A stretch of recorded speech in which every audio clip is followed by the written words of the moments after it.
harapan, oh. Saan pumutang? Ay, kwan man yan. Dati dyan eh. Oo, ito sigurado matatagalan. Dito. Magano ka na lang kung nasaan mo sila na pwede i-drop ha? Ah, sige. Okay. Yan yung galing yung tubig. Sa huna kali. Bundok nga. Oo, ikaw lang tumawid dito, Frank. Eh, ano gagawin natin? Isa prank! Frank talaga. Kasi Frank ang pangalan mo eh. Ano ba? Eh, bakit siya pumunta dyan?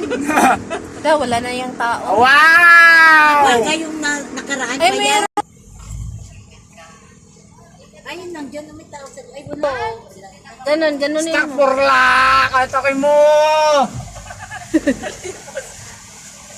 Alam ko ba? Uy, Nakaraan yan, oh. uy, uy! Ito, tingnan mo sila, oh. Matagal na yun. Ang dami pa natin disaster. Kaya nga, mahirap kasi mag-kuhan sa traffic. Kasi Sige, ayan. mag-video muna ka. Hindi naman ako pwede pumunta ng Rikay. Dahil may gasolina ko. Nearly empty. Hindi naman umihigo pa. Septic tank yata yan. Puso negro. Kaya naman natin yan. Yung tubig niya kasi pataas na ganun, no? Yan, di ba? Dito lang malalim yan. Ay, malalim. Pero kung dito sana may daanan, pag ganun yung tubig, Parang ganun tuhod papunta na to. lahat, no? Itong susukatin.